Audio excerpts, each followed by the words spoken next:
मैंने सुना है सजल कि तुम... सही सुना है। क्यों? मैंने यहाँ आकर सख्त गलती की है। मुझे यहाँ आने से पहले अपनी रिहाइश का इंतजाम कर लेना चाहिए था। मेहमान खाने में रिहाइश का इंतजाम मुनासिब नहीं है। मुराद, मैं किसी ऐसे शख्स के घर हरगिज नहीं रह सकती जो इंसानों को इंसान ही न समझे। तुम्हारी मेहमान का इशारा यकीनन मेरी तरफ है मुराद, और मैं जवाब देना नहीं चाहता। तुम वहां नहीं रह सकती तो क्या करोगी? वापस चली जाऊंगी ये सरदार शाहताज के पास। ये नहीं हो सकता मुराद, ये नहीं होगा। तुम्हारी मेहमान को अगर वापस जाना है तो बेशक चली जाए, मगर मेरी हवेली से कोई मेहमान सालारियों के पास जा ठहरे, मैं ये बर्दाश्त नहीं कर सकता, किसी सूरत बर्दाश्त नहीं कर सकता। अगर ये वहां गई तो मैं क्या करोगे? क्या करोगे तुम? क्या कर सकते हो तुम? मैं तुम्हारी नौकर, तुम्हारी रियायत, तुम्हारी गुलाम नहीं हूँ। हाथ उठाओगे मुझ पर, गोली चलाओगे, कत्ल कर दोगे मुझे? है तुम में इतनी हिम्मत? मैं जा रही हूँ और सरदार शाहताज के पास ही जा रही हूँ। मुझे कोई नहीं रोक सकता।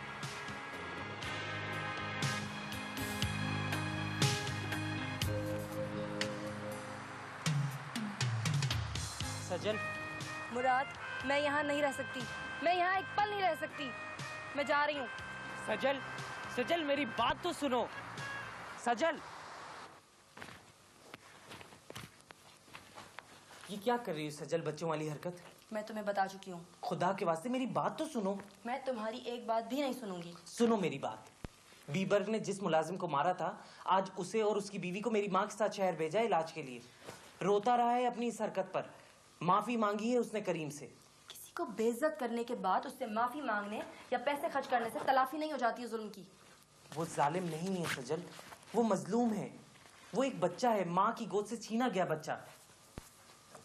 उसके बाप को उसके पैदा होने से पहले ही कत्ल कर दिया हमारी नफरतों ने। माँ से उस वक्त बिछड़ा जब उसने माँ कहना भी नहीं सीखा था। उसकी जिंदगी में कभी कोई औरत नहीं आई। वो औरतों से नफरत नहीं करता, औरतों से डरता है। मेहमान नवाजी हमारी रिवायत ही नहीं, फितरत भी है और कमजोरी भी। बीबर्ग मर जाएगा अगर तुम उसका घर छोड़ के चली गई और किसी और की मेहमान हो गई। मेरी मानो तो कुछ दिन और ठहर जाओ, फिर बेशक चली जाना। मैं कोशिश करूंगा इस दौरान तुम्हारा और उसका आमना सामना ना हो, ठीक है? मुझे कुछ और बताओ बीबर्ग के बारे में।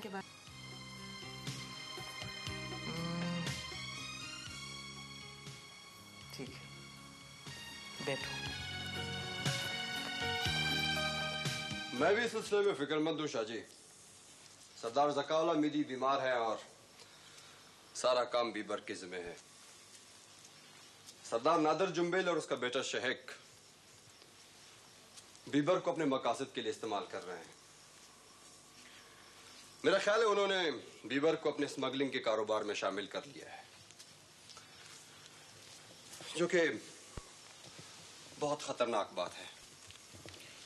नादिर और शहीक जुम्बेल दरअसल यहाँ बंदरगाह की तामीर के मंसूबे के खिलाफ हैं। उन्हें बीबर्ग की नहीं, मीदियों के साहिल की जरूरत है और वो बीबर्ग को फंसा के मीदियों के साहिल पे कब्जा करना चाहते हैं। और ये नहीं होना चाहिए शाहजहां। हमें ये कोशिश करनी चाहिए कि मीदी और सालारी मछेरों और मल्लाहों के दरमियान जो इत्तेहाद कायम हुआ है वो कायम रहे। चोरी छुपे के कारोबार ने दयानतदार और मेहनतकश मछेरों को भी अपनी तरफ मतवज्जो करना शुरू किया है, जो कि उनके इत्तेहाद के लिए नुकसानदेह है।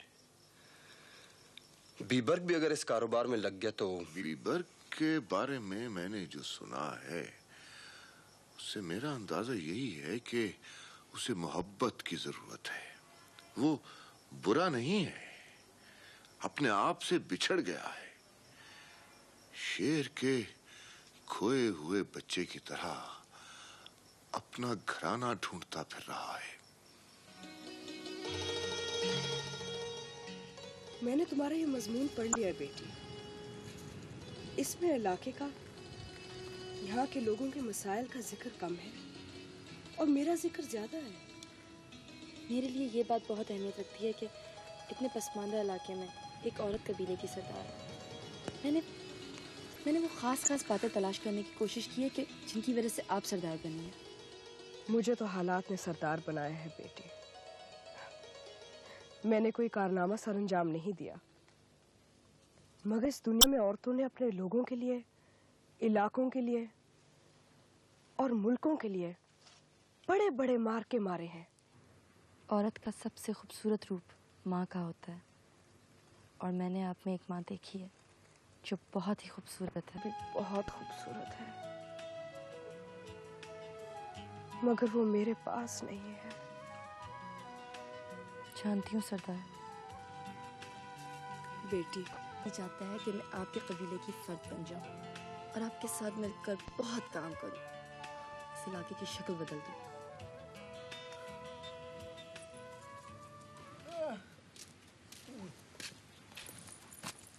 दाइमा, आपको आराम करना चाहिए था। इतने भी बूढ़ी नहीं हुई हूँ, हर वक्त आराम ही करती रहूं। और फिर मुझे इस लड़की की बातें सुनना भी अच्छा लगता है। ये नहीं हो सकता। हम कुछ नहीं कर सकते बाबा जान। क्यों नहीं कर सकते?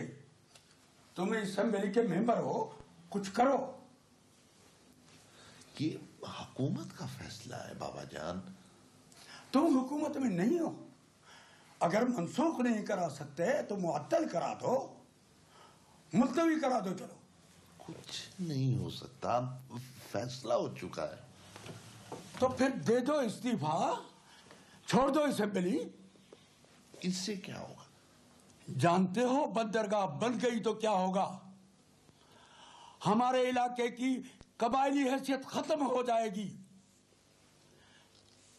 पॉलिटिकल एजेंट की जगह डिप्टी कमिश्नर आ जाएगा, पुलिस आ जाएगी, कानून आ जाएगा, सरदारी खत्म हो जाएगी, जिरगा सिस्टम खत्म हो जाएगा, सब कुछ खत्म हो जाएगा। ये नहीं होना चाहिए। आपने उस वक्त मेरी बात मानी होती तो आज तमाम साली इलाका हमारे कब्जे में होता। हम कुछ कर सकते, कम से कम फायदा ही उठा लेते बंदरगाह बनने का। कौन सी बात थी जो मैंने नहीं मानी? बालाज के साथ शाहताज और शम्स शाह को खत्म कर देने वाली। तुम लोगों से तो शाहताज भी न मर गई। तुमने शम्स शाह को क्या मारना था? गुलाम का क्या कर लिया तुम लोगों ने? तुम तो पूरी तरह बीबर को भी काबू में नहीं कर सकते। वही तो एक आखिरी उम्मीद है हमारी कि वो उसके खिलाफ आवाज उठाए, मीदी और सलारियों के दरमियान माहदे को तोड़े। ऐसी कोई हरकत करनी हो तो सोच समझ कर करना। वो अब्बू कहाँ है? वो सुबह से नजर नहीं आया। मंडी गया था सुबह, पता नहीं कहाँ है भाई।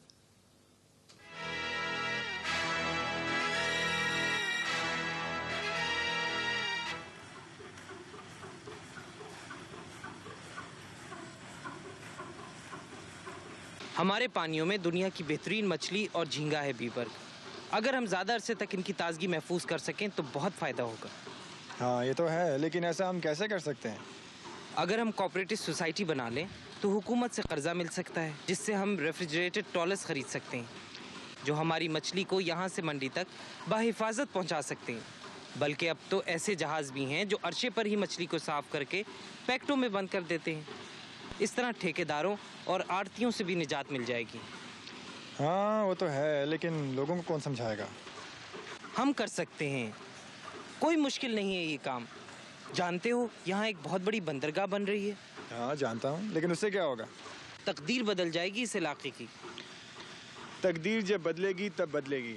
सोचना है तो फौरी फायदे का सोचो। फौरी फायदा कोई नहीं होता बीबर। होता है। ये जो रातों रात अमीर हो जाते हैं, कैसे होते हैं?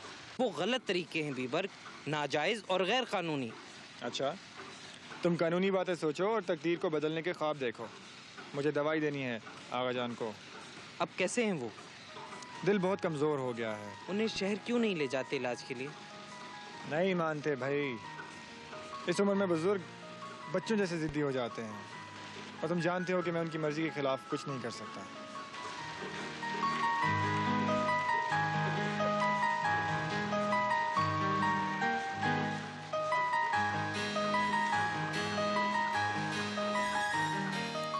आप कभी पछताए नहीं? क्यों पछताता? क्या किया है मैंने कि पछताता? माँ से दूध पीता बच्चा छीना था आपने सरदार। देखो सैद, जो भी तुम्हारा नाम है, मैंने बातें करने की इजाजत दी है, गुस्ताखी करने की नहीं, और बदतमीजी की तो बिल्कुल ही नहीं। चलिए मान लिया कि शाहताज ने आपसे आपका बेटा छीना था, मगर इसमें आपके पोते का क्या कसूर था कि आपने उसे उसकी माँ से? हमारा असूल है कि बेटे का कातिल भी आ जाए तो उसे घर से नहीं निकालते, मगर किसी गैर को अपने घरेलू मामलों में दख्ल देने भी नहीं देते। जब बालाज की वालदा फौत हुई थी, उस वक्त आपने बालाज की जिंदगी में कोई कमी महसूस की थी? मुझे नींद आ रही है, ड्राइवर तुम्हें छोड़ आएगा जहां भी जाना हो। आपकी वालदा भी आपसे बहुत प्यार करती होंगी, याद भी आती होंगी, और हो सकता है कि इस वक्त भी उनका चेहरा आपकी आंखों के सामने हो और आपको नींद के लिए लोरी दे रहा हो। माँ की गोद का कोई बदल नहीं होता। माँ की गोद तो जन्नत होती है, और आपने बीबर को माँ की लोरी भी नहीं सुनने दी। उसकी ज़िंदगी में बहुत बड़ा खला है जो और कोई नहीं पूरा कर सकता। इस घर में, इस हवेली में और आपके रवैये में बहुत बड़ा खला है। बेतरतीबी है, रूखापन है, अजनबियत और उदासी है। मुझे बताया गया है कि मैं वो पहली औरत हूँ जो 40 साल के बाद इस हवेली में आई है और इस तरह आपके कमरे में बैठकर आपसे बातें कर रही है, मगर उसकी बातें सुनने वाला कोई नहीं है। सुन रहा हूँ और सोच रहा हूँ कि तुम ऐसी बातें करके बीबर का दिमाग भी खराब कर सकती हो। उसके दिमाग में मजीद किसी खराबी की कोई गुंजाइश नहीं है सरदार। और वैसे भी सच जानना और सच कहना मेरी तालीम और तरबियत का हिस्सा है, और मैं इससे बाज नहीं रह सकती, चाहे मुझे इसके लिए कोई भी सज़ा दे दी जाए।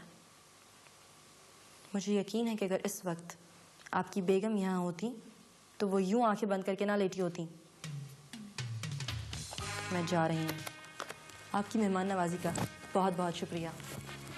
चलो लड़की, बैठ जाओ, बैठ जाओ। एक वादा करो कि तुम सिर्फ सुनोगी, बीच में बक बक नहीं करोगी। तुम सेब खाओ और मेरी बातें सुनो।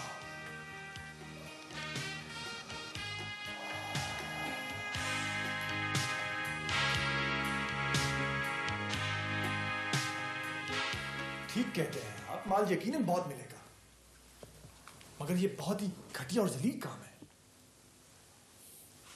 बच्चे और नशियात स्मगल करना कमीनगी ही नहीं, जुल्म भी है। काम अबू और हमल ने करना है, हमने तो सिर्फ समुद्री तहफ़्फ़ुज़ देना है। इस काम का बाबा जान को नहीं बताया। मेरा और तुम्हारा आधा आधा होगा। नहीं, मेरा दिल नहीं मानता। कम से कम मैं इस काम में शरीक नहीं हो सकता, और मैं आपको भी इसका मशवरा नहीं दूंगा। हाँ, मुराद ने कुछ अच्छी तजावीज़ पेश की हैं, उन पे गौर हो सकता है। मेरे पास भी एक अच्छी तजवीज़ है जिस पर अमल करने से तुम सारे इलाके के मालिक बन सकते, मगर वो मैं वक्त आने पे बताऊंगा। फिलहाल तो मैं हमल को ज़बान दे चुका हूँ। तुम देख लेना, तुम एक ना एक दिन मैं तुम्हारे और अपने रास्ते के सारे कांटे दूर कर दूँ। वो कैसे? वो ऐसे कि सांप भी मर जाएगा और लाठी भी नहीं टूटेगी, बल्कि लाठी टूट जाएगी और हम सारे इलाके के मालिक हो जाएंगे। देखिए, मैं सीधी और साफ बात करता हूँ, पहेलियों की जुबान नहीं आती मुझे। और मेरी समझ में ये भी नहीं आ रहा कि सांप कौन है और लाठी कौन है। सांप शम्स शाह है और लाठी हमल और दिमाग शायद जुबे। कुछ ज़्यादा ही गहरी बात लगती है जो मेरी समझ में नहीं आ रही। तुम अभी बच्चे हो, तुम्हें कैसे समझ आए?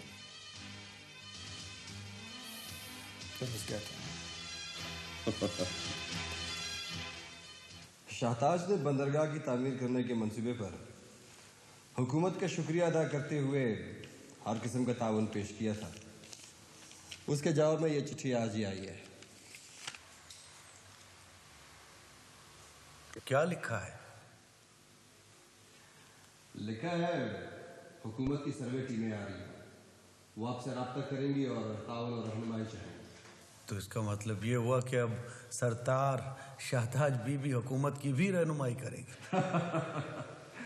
नहीं नूरू, सरकारी जुबान में बहुत सी बातें खुश करने के लिए होती है। बंदरगाह की तामीर बहुत बड़ा मंसूबा होता है बाबा। इसमें डॉकयार्ड और बड़े बड़े गोदाम होते हैं, जहाज़ों की मरम्मत और देखभाल की वर्कशॉपें होती हैं, मीलों लंबी सड़कें तामीर होती हैं, बेपनाह दफ्तर और कस्टम हाउसेज होते हैं। रिहायशी बस्तियों के लिए बेशुमार इलाका चाहिए और हज़ारों लोगों को रोज़गार भी मिलता है इससे। अच्छा, इसका मतलब है नूरू, हुकूमत को दोनों कबीलों का इलाका चाहिए होगा। पता नहीं मेरी क्या सोचते हैं। सरदार ज़काउल्लाह यकीनन खुश होंगे। इलाके के अलावा इसमें उनकी भी बेहतरी है। मगर वो बीमार है और सारा इन्हिसार बीबर पर करते हैं, जो कि जुम्बेलों की चुंगल में फंसा हुआ है, जो बहुत खतरनाक लोग हैं। मेरी कोशिश है कि वो उनके असर से निकल जाए और अपने इलाके और कबीले की बेहतरी के बारे में सोचे। बुनियादी तौर पे बीबर अच्छा आदमी है। जानता हूँ, मगर वो अच्छे लोगों की सोहबत में नहीं है।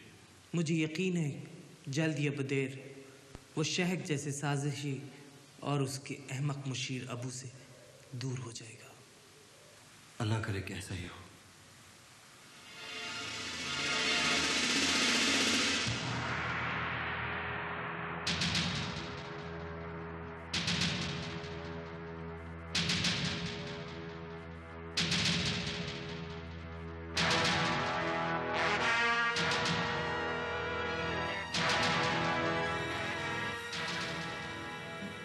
जाओ ढूंढो से पता करो, मार देगा उसका बेवकूफ, पता नहीं कहाँ गया। जाओ।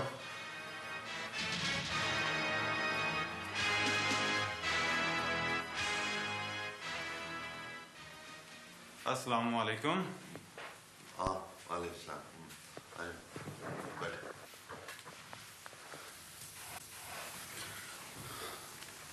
कुछ परेशानी लगती है, खैर तो है? परेशानी तो कोई नहीं, वो अबू गायब है सुबह से, पता नहीं चल रहा। नहीं नहीं, उसे गायब ना करें, वो तो बड़े काम का आदमी है, जरूरत है हमारी। आज सुबह उसी ने तो पैगाम दिया था आपका, कहाँ चला गया? जाना कहाँ है, आ जाएगा। आप बताएं, वो सारे इंतजाम हो गए? मेरी तरफ से तो हो गए, आप बताएं बीबा का। थोड़ी हेलो इज्जत तो कर रहा है, लेकिन तैयार हो जाए। हीलो इज्जत करने वाला है तो उससे बात ही नहीं करनी थी आपने। दौलत की चमक के सामने कोई हेलो इज्जत नहीं रहती अमल। ये भी ठीक है। माल आ गया? 2-4 दिन में।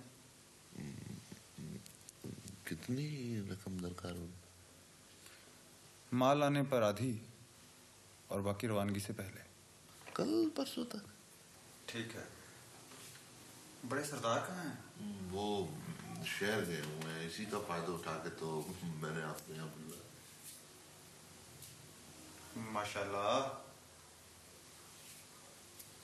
वो आपने आगा जलील के बारे में बात की थी। हाँ की तो थी, मगर याद नहीं क्या बात थी। उनकी वफात के बारे में कुछ बता रहे थे आप?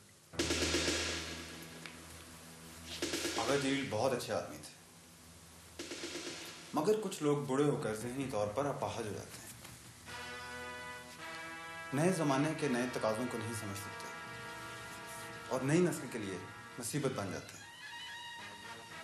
खतरा होता है कि कारोबार का बेड़ा गर्क कर देंगे।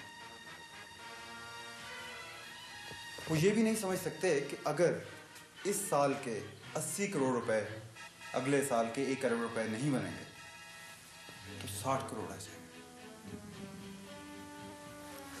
जारी बात है, 80 करोड़ के 100 करोड़ तो बनने चाहिए ना। मैं आगा जी का मुलाजिम ही नहीं था, उनका दामाद भी हूं। 2 ही बेटियां हैं उनकी, छोटी मेरी बीवी। दरअसल ये उसी की तजवीज़ थी कि आगा जी को बुढ़ापे की इस दर्दनाक अज़ियत से निजात दिलाई जाए। मैं बहुत परेशान हुआ तो उसने कहा कि ये ख़ानदान के मफाद में, कारोबार के मफाद में और कारोबार से वाबस्ता हज़ारों लोगों के मफाद में है। बाज़ फैसले मुश्किल होते हैं मगर करने पड़ते हैं। ज़ाती मफाद इज्तिमाई मफाद पर कुर्बान करना पड़ता है। इसके बगैर 80 करोड़ रुपए 100 करोड़ रुपए नहीं बनते और 100 करोड़ रुपए 1000 करोड़ रुपए नहीं बन सकते, और ये मैंने बनाए।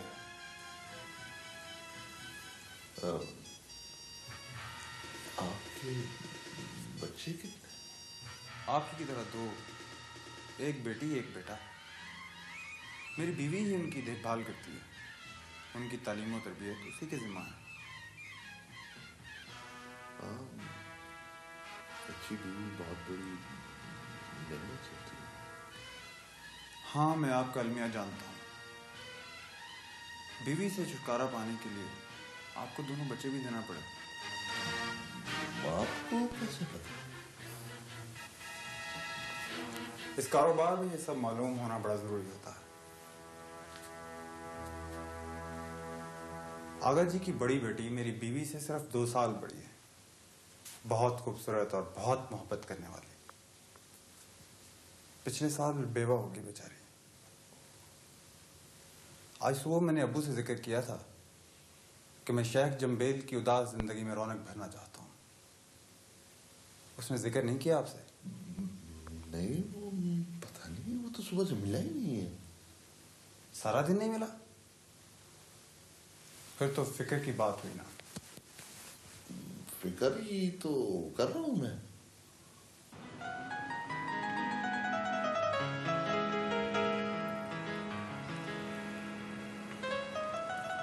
आप बैठकर बातें कीजिए, मैं जरा स्कूल जा रही हूँ उस्तानियों से मिलने। खुदाफिज बेटी। खुदाफिज।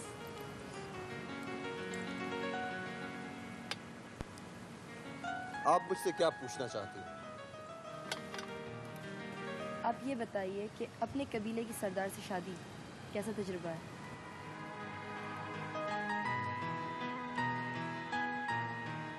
मैं अपने आप को इस कबीले का ही नहीं, इस इलाके का खुशकिस्मत तरीन इंसान समझता हूँ कि मुझे शाहताज की मोहब्बत हासिल है। और तजुर्बा ये रहा कि इंसान ने अभी अपनी बहुत सी सलाहियतों को दरियाफ्त ही नहीं की। मेरी ज़मीन पर एक कटोरे पानी की कीमत 100 साल वफा है। आओ हम भी प्यास बुझाएं, जिंदगियों का सौदा कर लें। बहुत खूबसूरत नज़्म है। किसकी है? मेरे कबीले के सरदार की। शाहताज की? शाहताज शायरी भी करती है? मुझे नहीं मालूम था। शाहताज एक मुकम्मल शायरा है। उसका अमल भी शायरी है, उसकी सोच भी शायरी है, उसकी मोहब्बत भी शायरी है। तो अब तक कोई किताब छपी, कोई मजमुआ कलाम? छापूंगा। अब वो ज़्यादातर अमली शायरी करती है, शेर लिख नहीं रही। क्यों? शायद मसरूफियत की वजह से, या फिर शायद क्या? शायद बालाच उससे ज़्यादा मोहब्बत करता था। मैं उसे उस जितनी मोहब्बत